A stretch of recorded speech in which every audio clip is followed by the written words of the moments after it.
liburan ke Jepang yang disindir oleh Gubernur Jabar Pak Dedi. Iya, Itu gimana meresponnya? jadi saya ceritakan dari awal bahwa saya pergi liburan ke Jepang bersama keluarga itu pada tanggal 2 Maret 2 April sampai tanggal 7 sampai tanggal 7.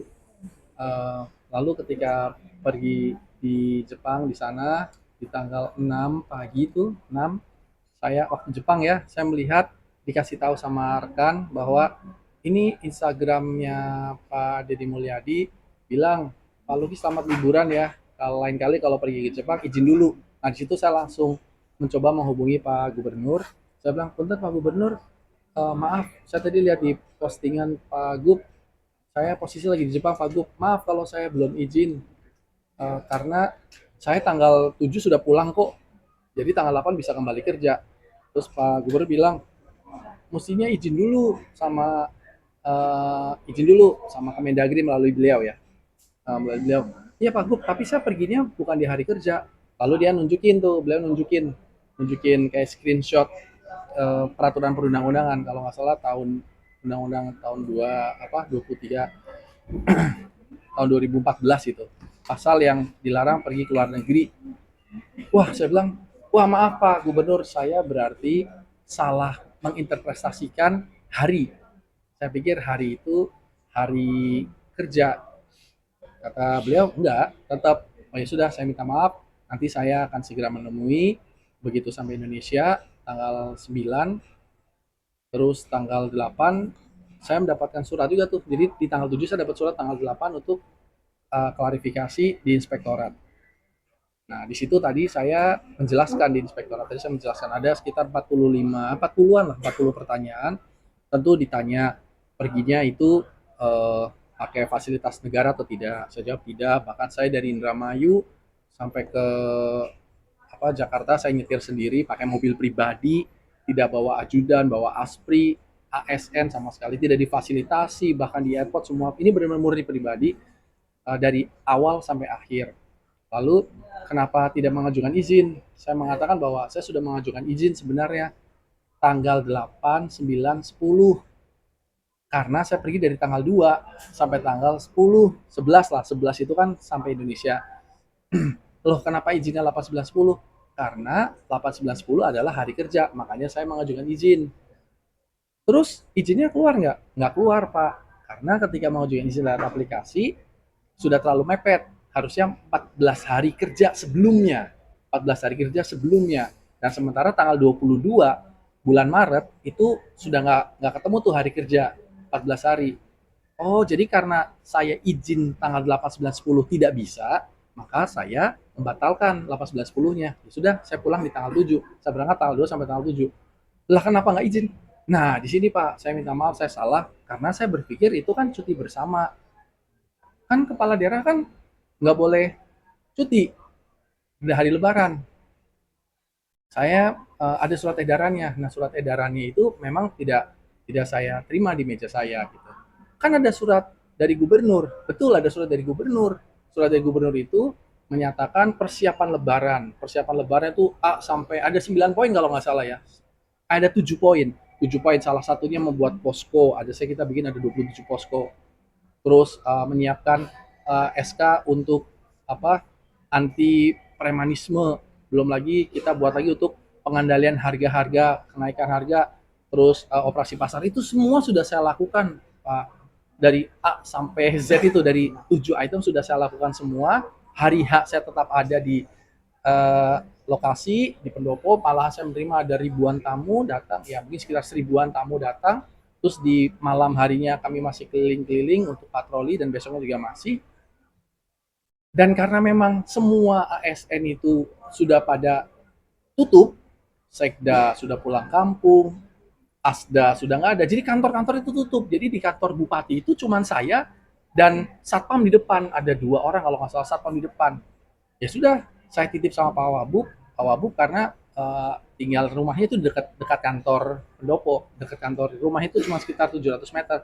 Saya titip Pak Wabub, semua sudah berjalan lancar, insya Allah semua sudah kita lakukan. Saya pergi dulu selama 5 hari. Saya titipkan semua kewenangan kalau ada mendadak-mendadak Pak Wabub lakukan.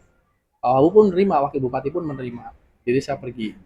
Nah, saya jelaskan bahwa ya saya pergi karena itu di cuti bersama. Kalau itu nggak boleh karena memang suatu pelanggaran, berarti saya minta maaf karena saya salah mengartikan uh, peraturan yang dibuat di situ undang-undang itu. Harusnya mau hari libur kayak tidak libur kayak pokoknya nggak boleh pergi tanpa izin menteri. Nah disitulah saya salah.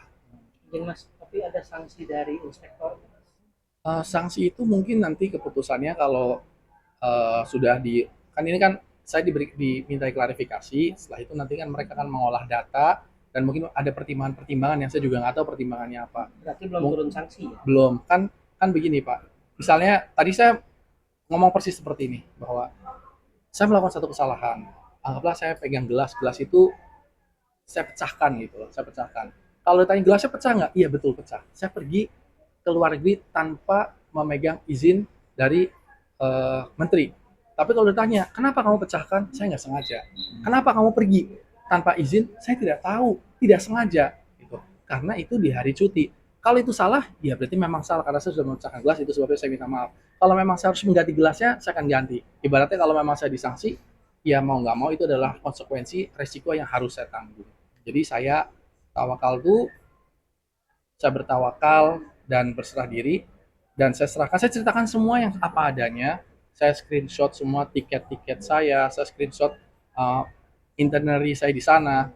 Um, Lalu kan ditanya keterangan juga kepada Kabak Tata Pemerintahan, kepada Asda, tadi kan diundang semua juga kepada Inspektorat dari Indramayu, diceritakan bahwa memang saya tidak nggak menggunakan, apalagi menggunakan fasilitas ya, apalagi dibiayai, bahkan saya itu semua pribadi gitu. Jadi tidak ada uang negara sama sekali, bahkan fasilitas negara yang saya pakai untuk pergi ini, tapi tetap salah karena tidak izin. Kenapa nggak izin? Saya ulangi kembali, karena saya berpikir itu adalah cuti bersama dan kantor Pemda semua pada tutup. Jadi bupati ada di kantor, tapi semua kantor Pemda itu tutup kecuali puskesmas sama rumah sakit. Jadi bisa dibilang abang tidak tahu ya Pak? Saya mengetahui nggak boleh pergi ke luar negeri, tapi mengartikannya salah. Saya pikir itu izinnya kalau pergi ke luar negeri kalau hari kerja. Kenapa? Saya membaca satu jurisprudensi, satu permasalahan sebelumnya yang sama, bahwa ada kepala daerah yang mendapatkan sanksi, saya lupa tuh di Indonesia bagian timur, karena pergi di hari kerja selama beberapa minggu itu di hari kerja. Maka dari itu saya khawatir akan hal itu, saya meminta staf saya untuk buat surat di tanggal 22, bikin surat izin untuk tanggal 8, 9, 10, 11, 8, 9, 10, 11, karena itu adalah hari kerja tuh. Mental, oh yaudah kalau gitu, saya nggak jadi deh, saya pulangnya tanggal 7 aja, kan hari cuti bersama tanggal 2 sampai tanggal 7. Ternyata itu salah. Mas saat melihat teguran dari Pak Menteri itu, katanya Mas langsung menghubungi beliau Mas. Dari Pak Gubernur ya? Iya ya Pak Gubernur Mas. Iya, saya di Jepang langsung menghubungi beliau. Saya, Mas, artinya gini, kan karena kata-katanya begini, kalau lain kali kalau selamat berlibur Pak Luki, kalau lain kali kalau ke Jepang atau ke luar negeri izin dulu ya. Nah, berarti kan saya langsung mengartikan bahwa wah, berarti saya harus izin, ya kan? Karena dia izin dulu ya. Saya langsung hubungin, izin Pak Gub. Saya lihat di postingan Pak Gub nge-tag saya, izin posisi saya lagi di Jepang Pak. Tapi langsung dia bilang, tapi saya tanggal tanggal 7 sudah kembali kok. Maksud saya gini, saya tuh kenapa nggak izin? Karena tanggal 7 saya udah balik kok gitu loh. Kalau tanggal 8, sebenarnya saya tanggal 8, 11, 10 itu saya mengajukan izin. Tapi mental, akhirnya saya tidak teruskan kan gitu loh. Nah, beliau bilang, ya tetap ditunjukin itu tadi. Jadi pengulangan tuh. Intinya saya langsung menghubungi beliau. Baik Pak Wabub, Pak Gubernur, saya minta maaf. Nanti saya akan menemui Pak Gubernur setelah kembalinya gitu. Jadi saya sudah sempat Zoom meeting sama beliau kemarin tanggal 7 malam. Tanggal 7 malam saya Zoom meeting, ada rapat kerja gitu. Saya tetap mengikuti, terus besok ini kan tanggal 9 saya ke Bandung. Mas Bobi kan sebelumnya juga sebagai pejabat itu ya walaupun dia waktu sekarang itu sebelumnya sendiri emang nggak tahu juga aturan seperti ini. Ya, kalau ini flashback ya, saya tidak bermaksud membuka luka lama, tapi ketika saya jadi wakil bupati kan, saya tuh tidak dilibatkan sama sekali sama hal-hal seperti itu. Boro-boro tahu peraturannya, saya tidak dilibatkan. Tapi kan harusnya saya cari tahu, betul saya cari tahu. Jadi tugas saya sebagai wakil bupati adalah membantu bupati bila mana diperlukan. Ini yang sedang sekarang saya lakukan kepada wakil bupati saya. Satu hari itu punya ada sekitar 40 undangan, 40 disposisi. Saya bagi setengah, tapi saya kurangin sedikit. Jadi wakil bupati itu 40%. Dia mengerjakan tugas-tugas saya karena memang begitu banyak kan, saya yang 60%.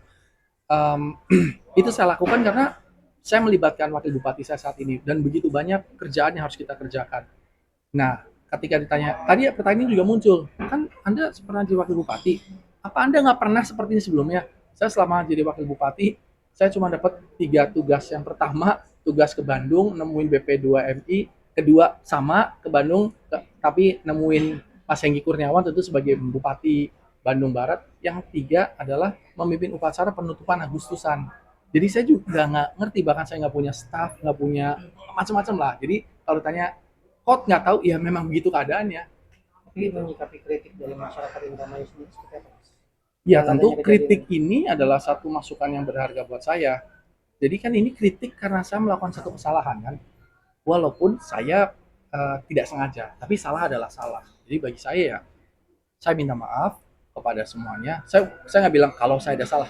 Saya minta maaf atas kesalahan saya karena ada salah. Tapi kalau boleh dilanjutkan, kenapa kamu salah? Saya tidak sengaja. Nggak ada intention untuk ngapain juga saya. Kalau saya bersembunyi-sembunyi tidak mungkin saya ngepost saya ada di Jepang kan. Kecuali kecolongan tuh misalnya sama akun ini lagi liburan. Enggak, saya posting beneran posting karena saya pikir ini sah di mata hukum. Ternyata saya salah. Mungkin kalau misalnya saya punya niat buruk, saya diem-diem aja. Toh nggak ada yang tahu. Saya pergi. Mana ada yang tahu sekarang bupati-bupati seluruh Indonesia ini ada yang pergi, kan kita nggak ada yang tahu.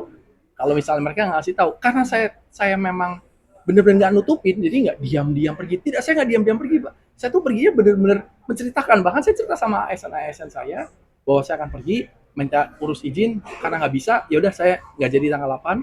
Saya meminta kepada wakil bupati untuk mendelegasikan untuk dia melakukan hal-hal yang diperlukan gitu. Jadi saya tidak diam-diam.